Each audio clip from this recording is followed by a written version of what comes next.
I've been making videos on non-attachment and ego dissolution and the nature of consciousness for about 9 months now. I can't believe it's been that long actually, but in that space of time, I've come to realize that YouTube has taught me more about my own ego than anything else, via the process of creating and sharing the videos. And I'm pretty sure that what's happened to me as I've been making the videos isn't hugely different from what's happened to you watching them. The Tibetan Buddhists have a phrase, add wood to the fire. It recognizes that it's easy to find peace when we're sat in a meditation hall with incense burning and no demands placed on us. The real practice comes when we go out into the world and we do things and we encounter things that are outside of our comfort zone. In those moments, can we still stay mindful and stay compassionate? So Tibetan Buddhist teachers would give students activities and situations that would entice the ego, that would challenge them, that would see whether the things that they've learned are just conceptual or things that they can actually apply to difficult situations. But most of us really don't need to seek out these kinds of situations because life is constantly delivering them to us. But the thing is, the more we engage with life, the more we create, the more we do something that's meaningful to us, then the more wood that gets added to the fire. Because when we care about something, when we do something meaningful, it comes with stakes. And stakes come with attachment. And recognizing and handling our own attachment is where the real practice begins. Sitting in silence is valuable, but it's only the beginning. Let me be specific.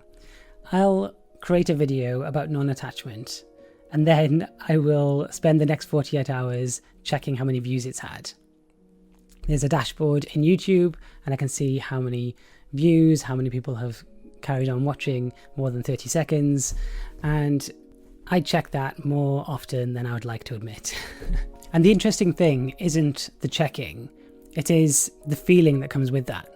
Because if the video is doing well, then I'll feel this uplift and I'll have a sense of validation. But if the video is not doing well, then I'll be disappointed. That is textbook ego. And I talk about the ego a lot on this channel, and there it is, doing what the ego does, regardless of the fact that I know what the ego is. Maybe you recognize that in yourself. Maybe not necessarily with YouTube, but if, say, I don't know, a message goes unread, or you've worked hard on something and you haven't had the appreciation for the effort that you've put in. The ego really doesn't care about how much you've read or heard about what the ego is. And attachment to outcome is probably the most persistent form that it takes.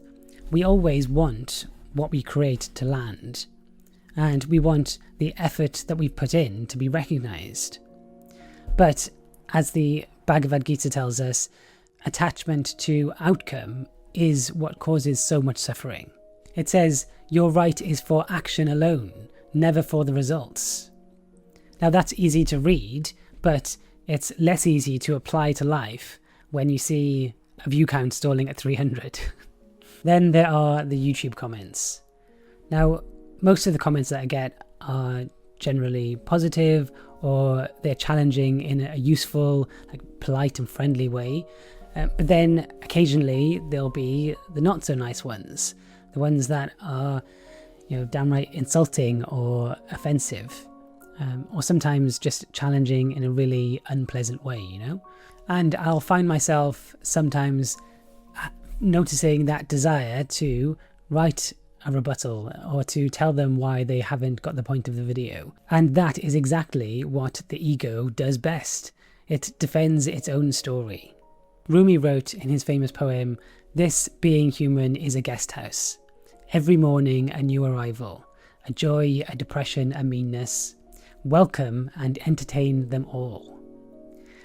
And you can see how this hostile YouTube comment can be one of those guests, along with the feelings that come along with that. If we, instead of jumping to the defensiveness, recognize it, pay attention to it with curiosity, just recognize those feelings, like that sting that arises from that harsh comment. Pay attention to it, recognize it, and that becomes part of the practice. As Ram Dass says, it's all part of the curriculum. When we notice where that hostility stings, we're actually noticing where we are still attached to this role that we're playing. So we can live, we can do things, we can create things, and then we can notice the attachment, we can notice the distraction. And when we notice the distraction, then we return to presence. And the repetition of this, the becoming distracted and the returning to presence, that is the practice. And over time, something gradually changes, because at the beginning, we are mostly in a state of distraction almost all of the time. And then with time, we can move more and more towards a place where instead we are in a state of presence most of the time, and then occasionally we become distracted. I'm not sure whether the distractions will ever completely disappear, but I think over time the distractions become less powerful, they loosen their grip on us, and the gaps between becoming distracted become bigger and bigger. Which brings me to the biggest distraction. We live in an attention economy, and the platforms that we use have been designed with very sophisticated technology specifically to grab our attention and to maintain it for as long as possible. And pretty much every contemplative tradition will tell you that our attention is one of the most important things that we have. Where we place our attention, our experience follows. I make content for YouTube, and I also watch it. And sometimes I'll find myself getting sucked into watching something that I never intended to watch for longer than I would really like. And I'm sure you recognize that in yourself too. And I don't think the answer is to completely eliminate screens. I don't know if that's realistic, and I'm not sure if it's necessary. What we can do is be very conscious about what we choose to let into our minds. Asking ourselves the real question, is this genuinely feeding something real within me, or is it just filling space, and is it just a distraction from life?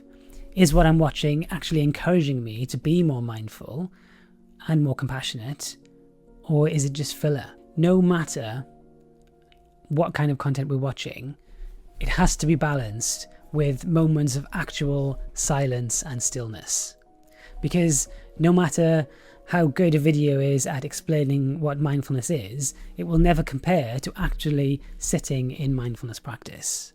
So there's a continuation here. We sit in silence and practice, and then we take it into our daily lives and we apply it to the difficulties that we find and the challenges and that ego that will arise again and again. We apply the mindfulness and compassion to it, and we watch it with curiosity. So here's what I've come to realize about this strange project. When there appears to be a gap between conceptual ideas like non-attachment and actually living, then that doesn't necessarily mean that we're failing. It just means that we're all in the same place. All of us are going to get distracted. All of us have egos. And if you want a life of serenity, then yes, you can shut yourself away in a meditation hall and sit in silence. But if you want to live fully and contribute something to the world, then that is generally going to come with some extra levels of attachment. And we don't have to see that as a negative. We can see that as something extra to work with.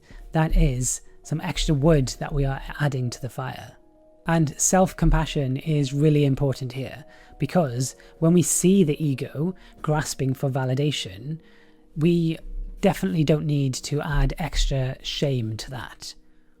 All we need to do is just watch it with a sense of curiosity. So YouTube is part of the practice. Whatever you do in life is part of the practice. The meditation hall is just the training ground. This, the creating, the engaging, the taking part in life, the occasional wince when we see that horrible comment, all of that is where it becomes real. Ordinary life met with awareness and compassion. If you want to hear a bit more about this kind of practice, then watch this video next, or maybe just take a break and go and sit in silence for a while.